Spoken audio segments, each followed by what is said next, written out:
Okay, it's Monday, 1 o'clock. Time for some philosophy studies. We're going to keep working through the fables of Aesop.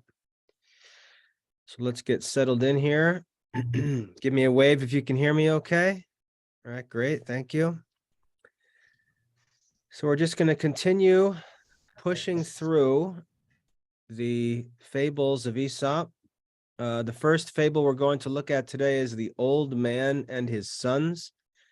I'm not sure off the top of my head what number that is in the course, what lesson number that is. In the late 80s somewhere, probably around 87 or so. But the fable is The Old Man and His Sons. Okay, so we're going to get settled in and get started with Aesop's fables here. Remember that the goal of these classes is not to replace your personal study, because you still have to study these fables on your own and sort of make this knowledge yours. It's one thing to have me go through it, but to really make it yours, you're going to have to study it. These classes are just meant to help make that process a little easier and help you get through these lessons a little quicker than you might on your own. It's helpful for me too, because when I leave students to themselves to do assignments and things like that, sometimes students struggle to figure out a certain fable and they submit an assignment and it's not very good and I have to return it, and then you've got to do it over again and resubmit it again. And that ends up being a lot harder than just having us go over it together. And then usually when students go through the fable with me, when they submit their assignments, they're usually pretty good. So it usually only takes one try. And that's my goal, to try to make that assessment process just a one-try process.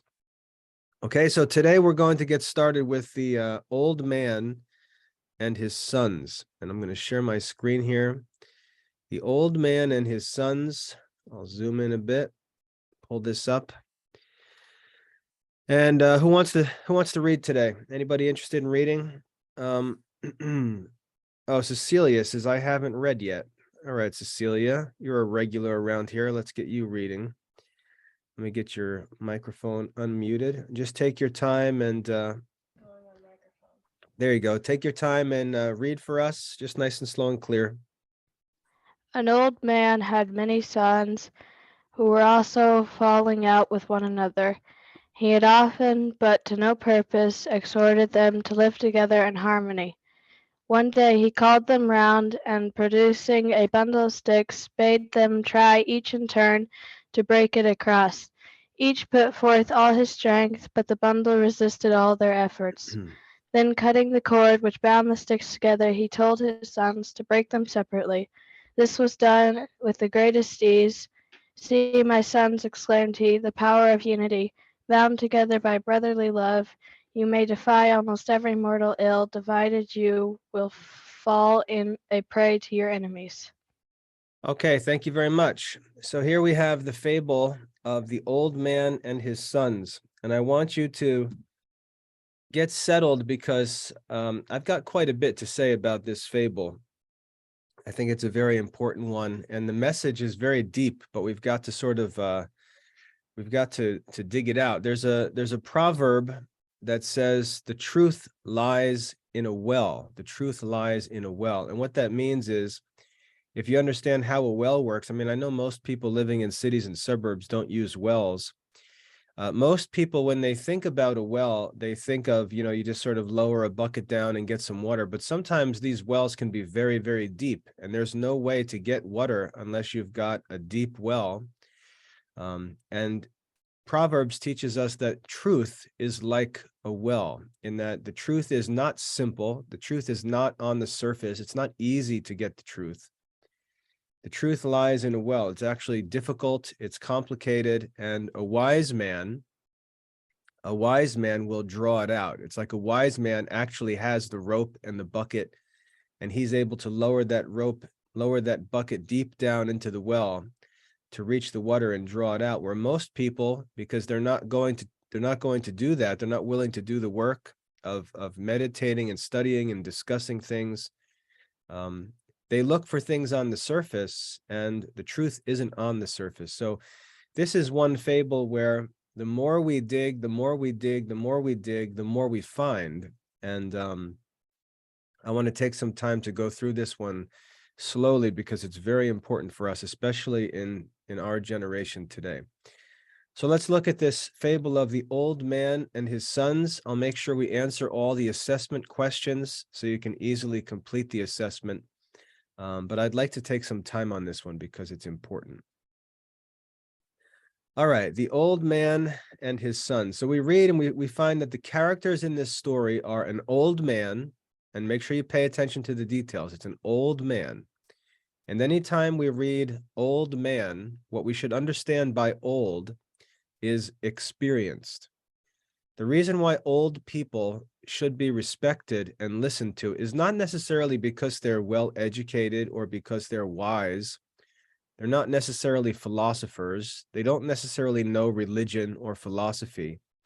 So just because they have an opinion about things doesn't mean that they're right.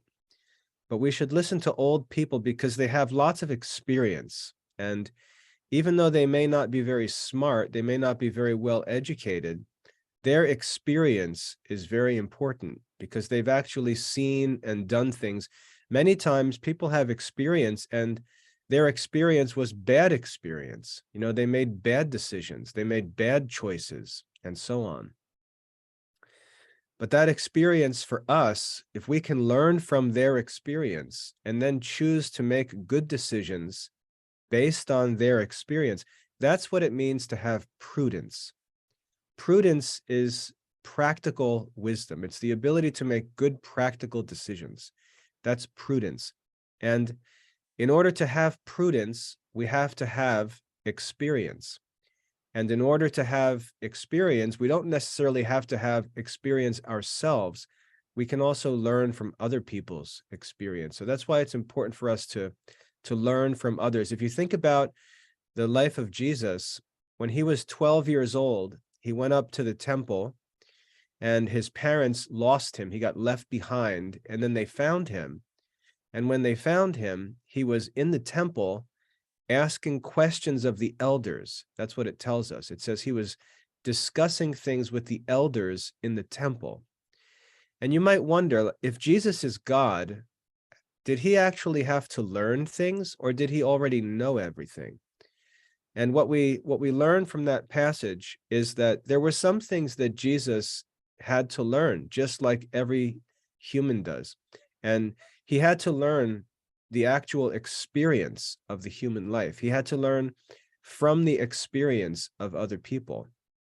And so when we find Jesus in the temple, talking with the elders, what Jesus is doing there as a 12-year-old boy is he is gaining prudence by talking with the old men in the temple. And so we see Jesus as a 12-year-old boy as an example of a young person who is wisely seeking to learn from the experience of older people and gaining prudence even though he's young. So again, whenever we see an old man, the reason why old people are very important for us to live wisely is because they have experience that we can learn from. And we should always, when we talk to old people, we should always ask them to tell us about their experiences, and we should listen to their stories and learn from their experiences. We have to realize that they might exaggerate sometimes. They might not tell us the whole story, right? So we have to be discerning, but we shouldn't ask old people necessarily for their opinion on things, because that really doesn't matter. We shouldn't ask them what they think about religious questions or philosophy questions, because that they may not be right about those kinds of things. But we should be interested in their experience, you know, things like that. You know, hey, Uncle Frank, when you went to war as a soldier, what did you do? What did you experience when you were in, Vietnam, or when you were in Afghanistan? What did you see? What did you learn about? What did you experience? Or, hey, Aunt, Aunt Catherine, when you were a kid, why, what did you learn? What did you do when you were a kid? What kind of activities did you do? Did you go to college? Did you work? What was life like when you were a kid? Things like that. Ask older people to teach you about their experience, because that's what's actually valuable. Okay, so we have an old man, an experienced man. He had many sons. Notice it doesn't say he had one son or two sons. He had many sons. Aesop tells us he had many sons, one old man with many sons, and they were always falling out with one another. His sons were always fighting with each other. That's what it means to fall out. His sons were always fighting with one another. So they were always divided against each other, always breaking up into fights. And if you have a family with lots of kids, you know that sometimes you just, sort of have all these quarrels and fighting among siblings, and one sibling is against the other, and these two are against those two, and these fights come and go, and then the next day everybody's friends, and the next day there's a new fight, and the next day everybody's friends, and we have these troubles in our families sometimes. An old man had many sons, and these sons were always falling out with one another, always fighting and divided against each other. And he had often, but to no purpose, exhorted them, that means encouraged them, urged them to live together in harmony. He had often urged them, exhorted them to live together in harmony, but to no purpose. That means that he wasn't successful. They continued to fight and argue. So he was thinking and trying to figure out how to influence these sons of his to learn to live together in harmony and stop fighting with one another. So he decided to teach them a lesson by giving them an illustration. One day he called them around him and he produced a bundle of sticks. So he had a bundle of sticks in his hand, and he bade them, or asked them, to try to break the whole bundle of sticks. So imagine having a whole handful of sticks all together. And he handed them this handful of sticks, and he told them to break them. And we're told that when each of them tried to break the bundle of sticks, they couldn't break them. And he had them wrapped up with cords, so they were tightly bound together. None of the sons could break the group of sticks, the bundle of sticks. And then, cutting the cord, he told his sons to break each stick separately. So to take one stick at a time, or to divide the sticks into smaller numbers and break them. And they were able to do that very easily. So he taught them this lesson by this illustration with the sticks. And he says, "See, my sons, the power of unity. See, my sons, the power of unity." So the sticks that were bound together and tied with the cord, they're a symbol of unity. He says, "See the power of unity. Bound together by brotherly love, you may defy almost every mortal ill." Bound together by brotherly love. So he says that just as that cord, so don't just think about the sticks. The cord that tied them together is the key to this story. The sticks weren't just gathered together and held in his hand. He had them tied together tightly with a cord. And he says that cord is a symbol of brotherly love. Bound together by brotherly love, you may defy almost every mortal ill. Bound together by brotherly love, you may defy almost every mortal ill. As for unity, unity means staying together, working together, clinging to one another as a family, as brothers, staying together. Bound together by brotherly love, and we'll talk about brotherly love in a minute. You may defy, that means stand against and resist, almost every mortal ill. That means almost every human bad experience. Mortal refers to humans as opposed to God or the angels. Bound together by brotherly love, you may defy almost every mortal ill, almost every evil experience in this life, almost every bad thing that can happen in this life. You can defy it. You can stand against it if you stick together through brotherly love. You can defy almost every mortal ill. But if you allow yourself to be divided, yes, ill means evil, any kind of trouble or trial or difficulty in this life. But if you are divided, just listen, if you are divided, you will fall a prey to your enemies, because once you're divided, once you're separated, it's easy to break you. It's easy to break an individual, but when individuals stay bound together by brotherly love, it's almost impossible to break them because they help each other. So we have this fable of the old man and his sons, bound together by brotherly love, like these sticks. You may defy almost every mortal ill, but if you are divided, you will fall a prey to your enemies. If you are divided, you will fall a prey to your enemies. So I want to talk about this fable because this is a very important fable in our generation for you to learn as you grow up. And I want you to pay attention because this is really very important in your life. And our society works to do the opposite of what this fable teaches. It encourages you to do the opposite of this fable. That's one of the things that's dangerous about modern society, is that it divides people and separates individuals, and then those individuals can't resist the troubles and the problems that they have because they haven't listened to a fable like this. So listen. What our society does is, our society, especially in America, so if you're not in America, things may be a little bit different.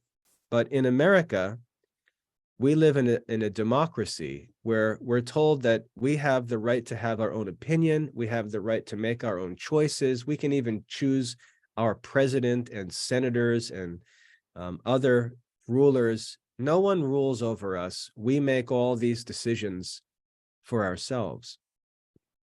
And you're encouraged to have your own opinion, your own ideas, your own life, your own goals, on and on. It's about the individual, the individual, the individual, all of the rights and freedom of individuals. And all of that is true. But just because all of that is true doesn't mean that separating yourself as an individual is a good idea. And yet our society likes to try to separate individuals. Just think about it. With the internet, if any website you go to, you create your own individual account, you have your own individual email, you have your own individual settings, all of your own individual stuff. You can have your own individual phone, your own individual computer, your own individual this and that and the other thing. It stresses and stresses and stresses the individual. You have your own profile pictures, your own background images, your own preferences, everything. It's all individualized. And again, there's some good use for that, okay? Just listen. I'm going to explain everything. Just follow me and listen.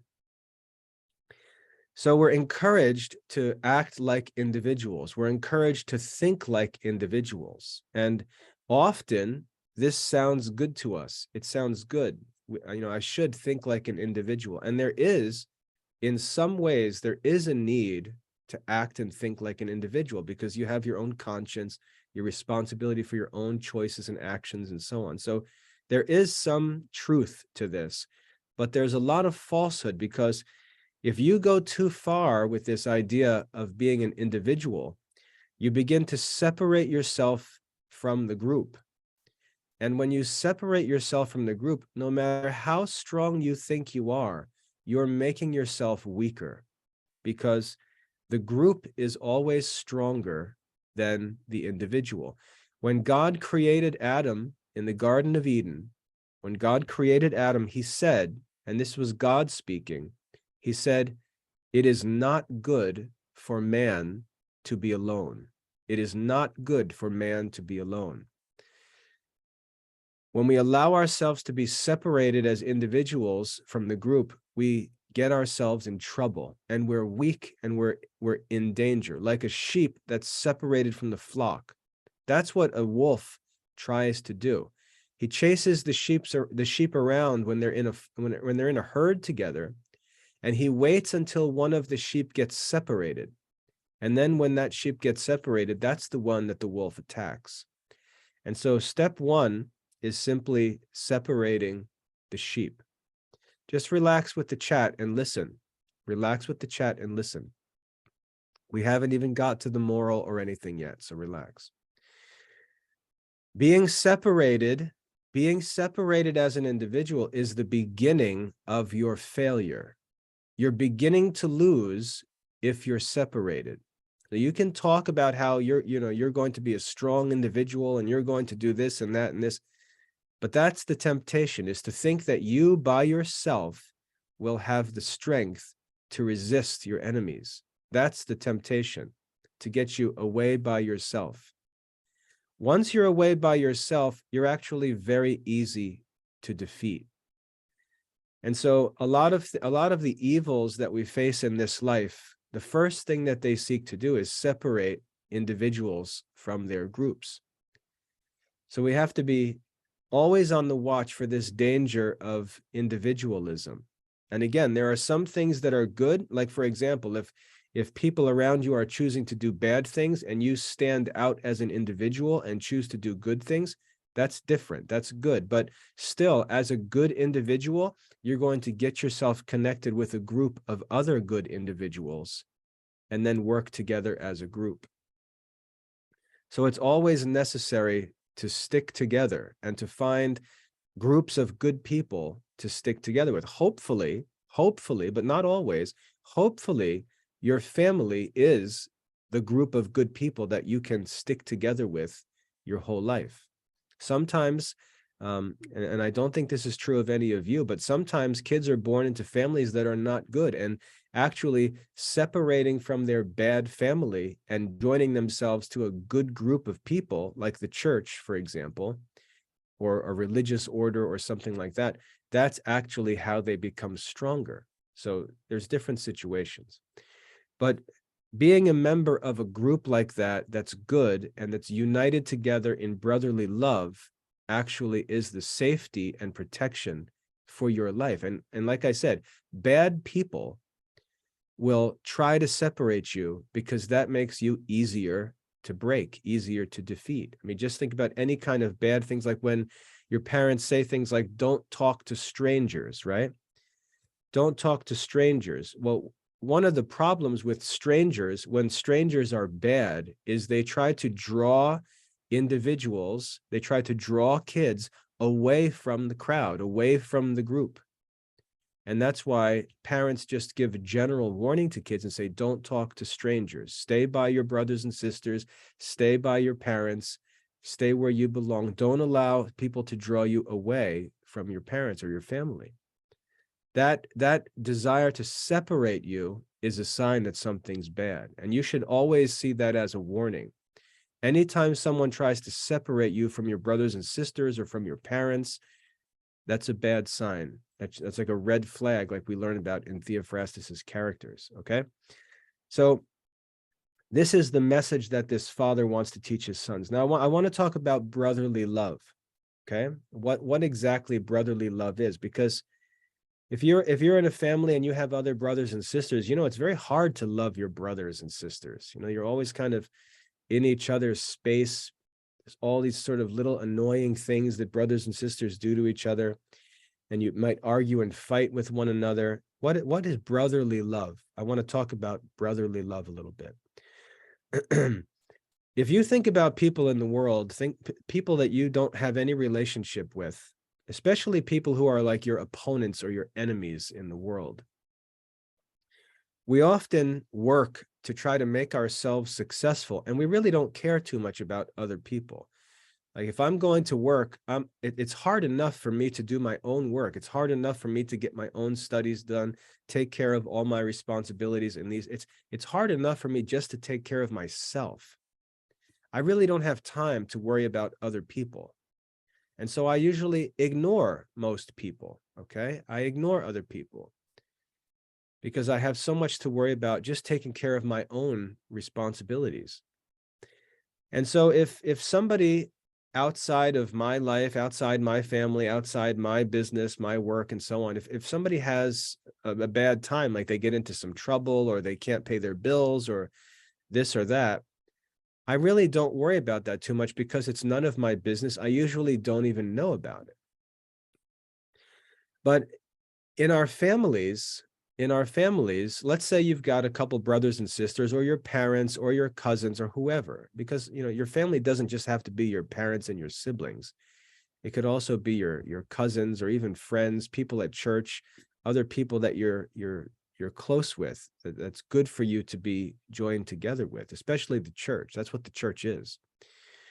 So really, if you're in the church, you've got thousands, even millions of brothers and sisters. But when you've got a brother or a sister, the relationship is different. And I just wrote an article about this recently. But the relationship with your brother or sister is different because if your brother gets into trouble and his life gets all messed up because of his trouble, you might not do anything wrong. You might be living a good life, but his life and his troubles will have an effect on your life, will have a bad effect on your life. And so you can ignore your brother and pretend like, well, that's just his problem. He got himself into this trouble because he made bad choices or he didn't listen to our parents or whatever. And you can say that, but no matter what you say, his problems will have an effect on your life. The same is true of your parents. If a son or a daughter chooses to do bad things, they may do that when they're adults. They may be 20 years old and make bad choices, but no matter what, their bad choices will have a bad effect on their parents' lives. And so what brotherly love is when we take responsibility for the happiness and the success of other people. We take responsibility for their success and we watch out for them. We take care of them. We help them. We bail them out of trouble when they get into trouble. And we work to make sure that they don't fall, because if they fall, it negatively affects us. And so we take care of our brothers and sisters. That's what brotherly love is. We might not know about what our neighbors are doing. We might not know about what strangers are doing, what troubles they have. We might not know about those things, but usually we do know about the trouble that our brothers and sisters have. We know about the trouble that our close relatives and friends have. And what brotherly love is looking out for those people around us that we have relationships with and working to help them so that all of us do well and succeed. And this is especially hard for good people. This is especially hard for good people because good people make decisions to do good things, and they make sacrifices, and they work hard, and they deny themselves things, and they're patient, and they make all of these good decisions. And they make these good decisions because they desire the good things that are available to them. Pay attention here. This is important. Good people make good decisions because they desire good things as rewards. And they watch as other people make bad decisions. And those people making bad decisions have a bad effect on their lives. And that sometimes makes us frustrated. We get annoyed that our brother acts like a fool or that our sister makes bad decisions and makes our whole family look bad. That frustrates us because we're trying to do what's good. We want good things, and instead we end up having bad things because of our brother. Let's say you have a brother who's wild and disobedient, and your parents buy you a new toy or something like that, and he breaks it. So now you can say, well, I didn't break it. Yeah, but you know what? It's broken. So it doesn't matter really who broke it, it's broken. And you probably know what it's like to have that kind of thing, or a kid, a neighbor, or a friend who acts foolishly and causes you to lose opportunities to do things. So that can frustrate good people. It's hard to love our neighbors. It's hard to love others, especially when they need help. But brotherly love is that kind of love that is willing to help other people succeed so that everyone succeeds, because ultimately that's best for us. It's best for us if all of our brothers and sisters succeed. It's best for us if all of our fellow Christians succeed. And that's what brotherly love is, taking responsibility for each other and helping each other. So if one of us is successful and becomes wealthy, and another one of us struggles and has a difficult time and has all kinds of needs, the wealthy one helps the weak one. That's brotherly love, okay? So that's the idea here. So what this old father is teaching his sons is that they need to love each other. They need to learn to love each other. And what love means, and pay attention, nobody cares about how many kids are in your family, just listen. What love means is to take responsibility for each other. It means to take responsibility for other people, not just yourself, but to take responsibility for everyone in the group, to think about your family members as a group, and the whole group has to be successful. The whole group has to be happy. The whole group has to be safe. And it's love that allows us to think like that. That's what love really is. And if you're smart, and if you're good, and if you're, doing the right things, you're going to be blessed. And you're, like I said, you're often going to be frustrated by your brothers or sisters or friends or relatives who aren't doing what's good, but it's still in your interest to help them succeed. And it takes virtue to do that, to live that way, because it's very difficult to live that way. But that love is what keeps the whole group together, and everyone succeeds. If you start separating yourself and saying, well, no, I want to go pursue my own thing, and I want to go pursue my own career and my own life and my own money or my own success, my own retirement plan, my own vacation. If you do that and you leave other people behind, you're going to regret it later on. You're going to regret that decision, because it's going to negatively affect you in the long run. And it's also your responsibility. God has made it your responsibility to love your neighbor, even to love your enemies. So you have to do these things. And the reason why you have to do these things is because the only way that you can be saved, the only way that you can go to heaven and have eternal life, is because God himself, because Christ himself was willing to show brotherly love to you, because you, with all of your sins and all of your problems and all of your failures, you are the problem. And Christ, as your brother, was willing to suffer and pay for all of your problems, all of your sins, all of your failures. And he didn't have any problems. He deserved to just receive rewards and blessings forever, but he chose to suffer because of your problems. And he showed you and all of the members of the church, all of the people of the whole world, he showed us what brotherly love looks like, that the good brother lays down his life for all the other brothers. That's what brotherly love is. And that's what holds all of the sticks together and keeps them all safe. So even if one of the sticks is weaker than the others sticks keep it together and keep it strong. And they always stay together. And what keeps them together is the cord, and the cord is brotherly love. So I want you to learn from this lesson that brotherly love means taking responsibility for the problems of other people, taking responsibility for the needs of other people. That's what it means to have brotherly love, okay? And in the Catholic Church, if you study the Catechism, if you study Baltimore Catechism, you learn about the works of mercy, right? The works of mercy. Who can tell me any of the works of mercy? Write some of the works of mercy in the chat. What are the works of mercy?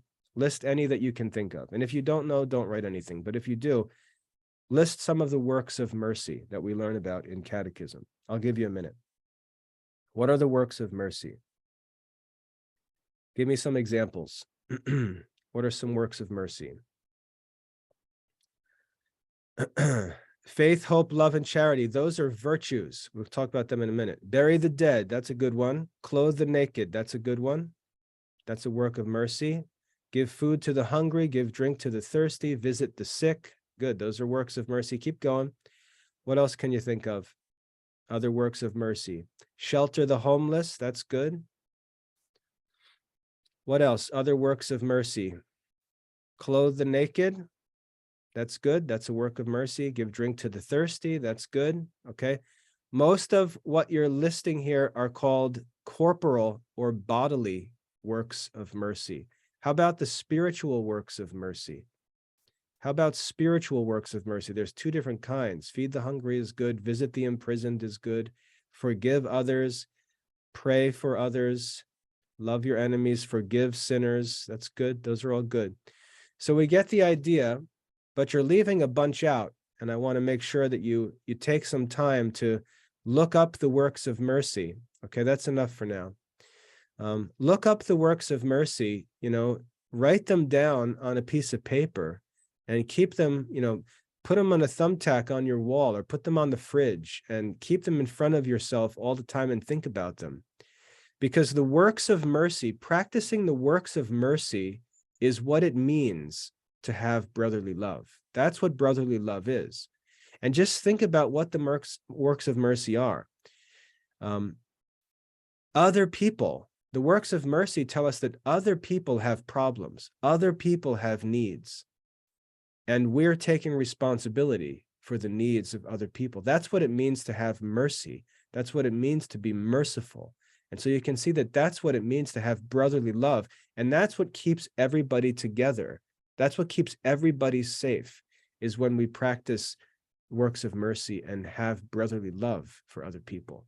So if you stand around, pointing out other people's failures or criticizing other people or saying why other people are bad or weak or foolish, what are you going to do? You're going to watch them fail. You're going to watch them struggle, watch them have a miserable life. That's not brotherly love. And we have to get that spirit out of us, but become Christians and actually live with a spirit of brotherly love, doing the works of mercy, being the people who actually do the good works and keep everybody together and help everyone make it safely to heaven, hopefully. But that's what it means to have brotherly love. And there's a couple other ones that you didn't mention that are important. One of them is called bear wrongs patiently. Bear wrongs patiently. So for example, you've got your own bedroom, let's say, and one of your brother comes into your room when he's not supposed to, and he messes around and he takes stuff or breaks stuff.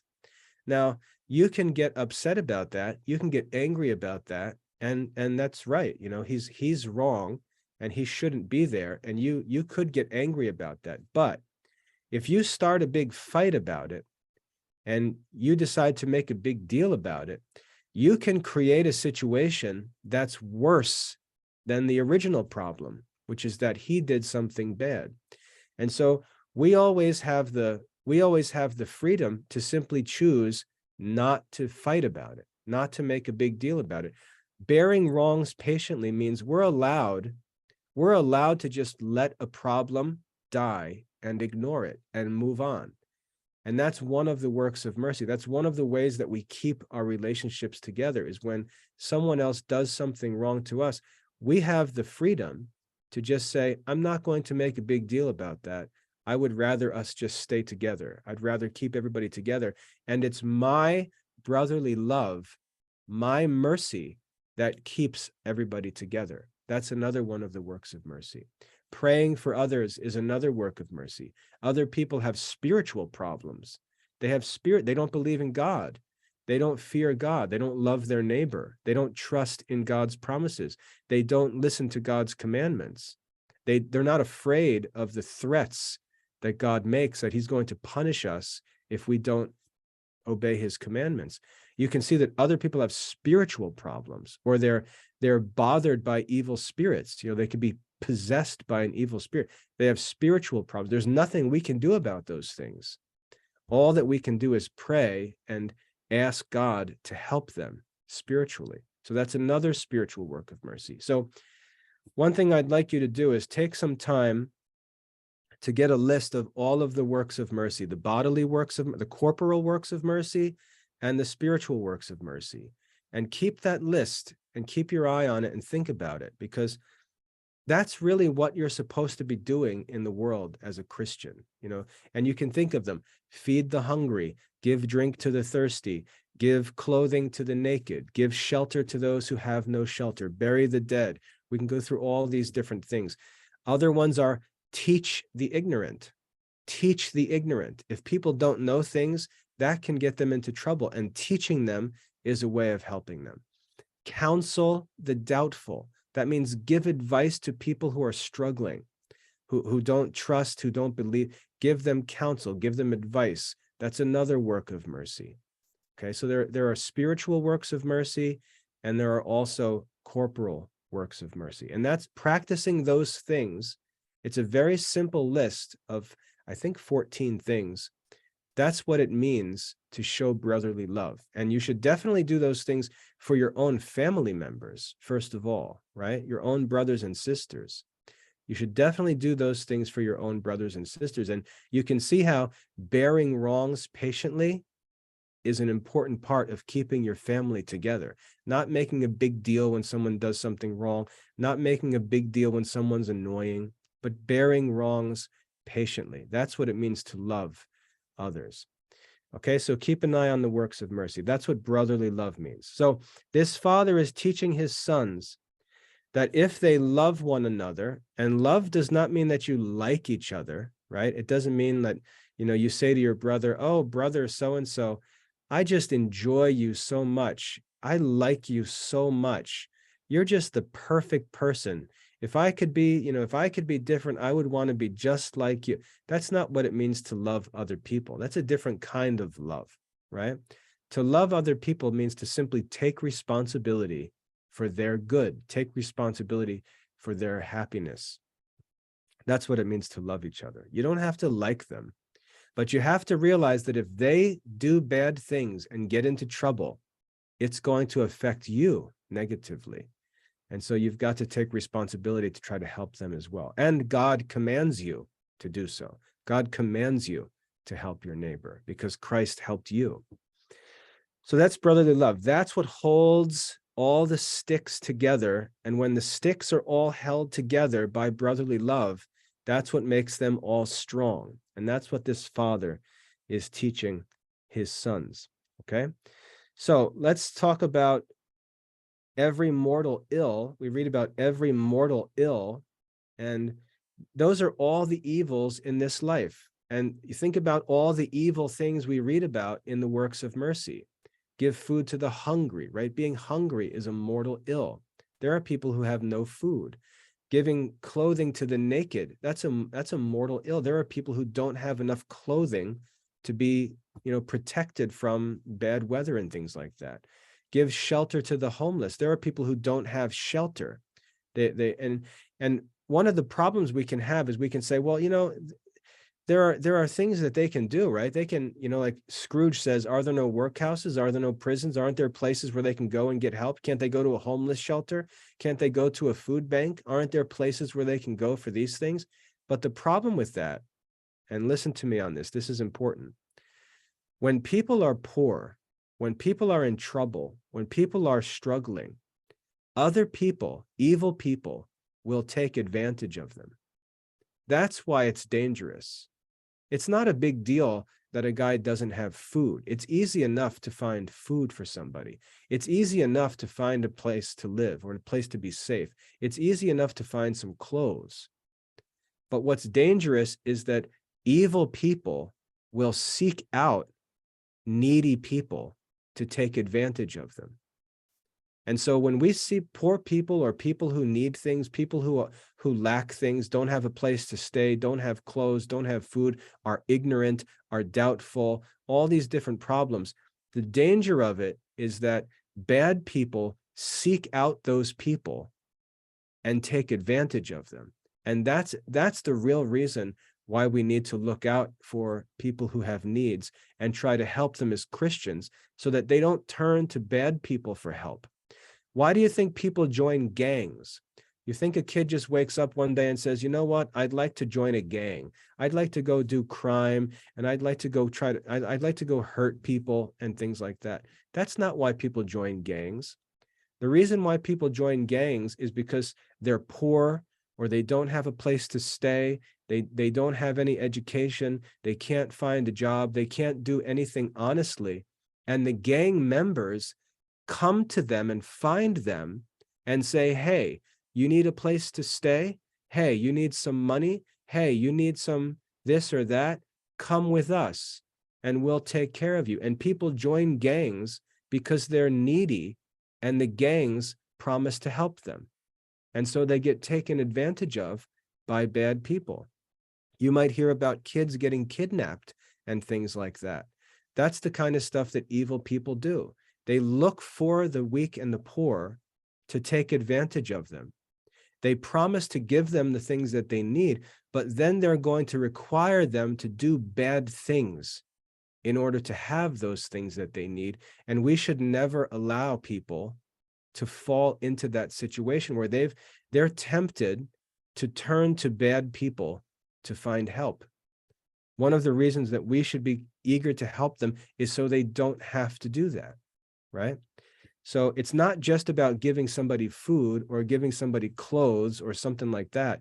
It's also about protecting people from wicked people so that they don't become needy and then have those wicked people come to them and offer to help them and take advantage of them. Okay, so it's how we can protect other people from doing bad things or having bad things come to them. So every mortal ill, it's all of those bad things that we read about in the works of mercy. Those are the kinds of things that we have to be able to stand against. And the only way we can stand against them is if we all stick together and love each other and help each other. If we're divided, we will fall a prey to your enemies. Our enemies are like predators on the hunt. They're always looking for weak people. They're always looking for isolated people. Bad guys are looking for girls who disobey their parents and who are willing to, run away from home, for example. There are bad people looking for kids who will separate themselves from their families. And that's one of the dangers, especially in modern society. That's one of the dangers with like going on chat rooms and talking to strangers and things like that, is you can be encouraged by bad people to separate yourself from your family. And the reason why they're trying to separate you from your family is because they have some evil planned. And they might be telling you, oh, you're so smart, you're so funny, you're so good, your parents are dumb, they don't know what they're talking about, they're so old-fashioned, blah, blah, blah. They're trying to separate you from your family. And when you get separated, you become, you're endangered, you're a prey, an easy prey to your enemies. And so you've got to be careful that you don't do that. And you've also got to be careful that you don't let other people get separated in the same way. Okay. So he's encouraging, he's warning his sons. He's warning his sons that their fighting is dangerous because their fighting can lead them to be divided as brothers. And if they're divided, they can be easily defeated by their enemies. And we should think of their enemies not necessarily as like physical attackers, like soldiers, but we should just think about any kind of evil people who tempt us when we're in need. That's where evil usually comes from. Most of the bad things people do, they get into because they're separated from their families or from their friends. People get into drugs like this. They get separated from their family, and they get joined up with bad people, and they get introduced to bad things, and then they're lost in those bad things. and it's because they were separated. So not only do we have to be careful that we are not separated, we have to be careful that other people aren't separated. And the way that we can protect them from being separated is by helping them when they have needs and not allowing them to become needy, not allowing them to be desperate, where other people come to start offering help, but they really aren't interested in helping them. They're interested in leading them away so they can do evil. So that's the story here of the old man and his sons. There's a lot to talk about with this fable. It's very, very deep, very important in our generation today, very important for all of you to keep this fable in mind, to think about your own family like this. You know, when you're a kid growing up, you might look at your brothers and sisters and say, I don't like my brothers and sisters. They're all ugly. You know, I'm the only pretty person in this family. You might fight about little things. You might think about other kids you don't really know and think, well, they're cooler, they're better than my brothers and sisters. But you're going to learn over time that your family sticks together for your whole life. And other kids, friends, neighbors, they all come and go. And family usually sticks together in the long run. So you need to realize that your brothers and sisters, your parents, your relatives, church friends, and people that you have relationships with in church, things like that, those are the most important people in your life, and you need to stay united with them. And sometimes you need to avoid being the one who separates, and other times you need to be the one who does the work of mercy, who shows the brotherly love and keeps other people from being separated. So the fable, the old man and his sons. As for the characters, remember, the old man, why it's important about being old is that he's experienced. He's experienced. He's seen things before. He knows what happens because he's seen them. Even if he made bad decisions, he learned from those bad experiences, and he's old and experienced. That's what's important. And his sons, many sons, we all know what it's like to have brothers and sisters and to quarrel with each other, but we got to be very careful. We've got to be very careful that these quarrels and this fighting among brothers and sisters doesn't lead brothers and sisters to eventually separate. We've got to be very careful that we don't like pick on each other or make fun of each other or fight with each other and actually cause one of our brothers and sisters to want to leave, because that makes them vulnerable to trouble. We can't allow that to happen. We have to love each other. So we have the old man and his sons. Those are the characters. The moral of this story, I think the father says himself, he says, bound together by brotherly love, you may defy almost every mortal ill. Okay? Bound together by brotherly love, you may defy almost every mortal ill. That's the moral of this fable, that we have to stay together, we have to love each other and do good works to each other, to help each other. We have to take responsibility for the happiness of everyone in the group, not just ourselves. That's why if you're successful in life and if you're smart and you get great grades and if you make money and you're successful and nobody cares if you leave everybody else to die while you chase after all of your own awards. Nobody cares. That's not the goal of the Christian life, for you to just gather up all of the awards, all of the money, all of the material possessions that you want to collect, and then think that that's a sign of your great success. If you look at a crucifix, that's what real success looks like, right? A man who loves his friends, loves his brothers and sisters, loves his neighbors. And Jesus is going to be responsible for bringing millions and millions and millions of people to eternal life. And he did it by making himself poor voluntarily so that other people could share in the riches of eternal life. That's what real success in life looks like. It doesn't look like an individual person just gobbling up all individual awards and successes and leaving others to fail. That's not a human life. So we see the moral of this fable. As for application in your own life, there are lots of applications I want you to think about. I want you to think about your relationship to your family members. I want you to think about relationships to people outside of your own home, not just your mother, father, and siblings, Think also about your grandparents. Your grandparents get older and they become weak. They need help, right? We have a responsibility to our grandparents. We have a responsibility to our parents when they get older. You can't just run off after your own career and leave your parents to rot, right? You're responsible for your parents, right? They've taken care of you your whole life. So we've got to think about our relatives, think about even other people around us, cousins, think about our neighbors, think about people that we go to church with, other kids that you're friends with at church, things like that. And always think about what you can do to help as many people as possible succeed and be happy, because that's what it means to be loving. And when Jesus said, "By this, the world will know that you are my disciples, that you love one another." That's what he taught us, that you love one another, that you stick together and help each other as a group, as a family, not as individuals. That's what it means to be a Christian. So I want you to think about applications in your own life. And like some of you have said, well, I don't have any brothers or sisters.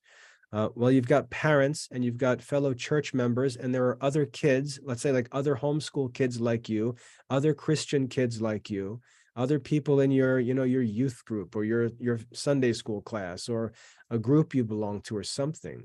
Think about yourself as a member of a group and what you can do to help those other members of the group be successful. Don't just think about yourself. So think about all those different applications.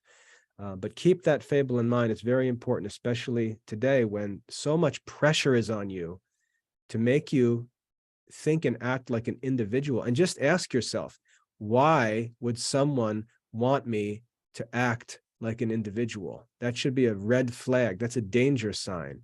When someone is encouraging you to come away from the group, to come away by yourself, that should be a danger sign, because that never turns out well. Okay, so that's the fable of the old man and his sons. I took the whole time today to talk about this one fable because it's very important, and there's a lot to learn in this fable. So we're going to have that be the only fable we cover today in this class. I want to make one announcement before we wrap up.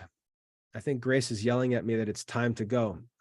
At this point, you're free to go. Thank you, Grace. I don't mind having somebody who reminds us of the time. That's helpful, actually. So if you've got to go, you're free to go. I'm not going to introduce anything new. I just want to make one announcement, and it's that on the course pages on the Academy website, starting today, the student forums that were there, where you could post questions, things like that, they haven't been working too well because it's very hard for me to keep track of them and to see what people post.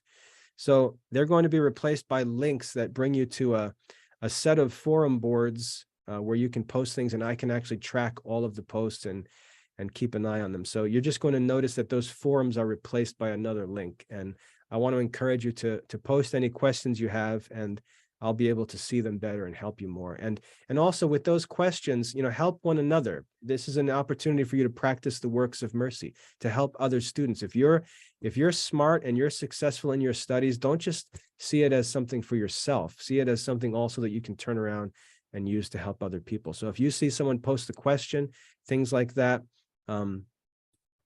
share those things, share that help with each other. Gianna, as for drawings,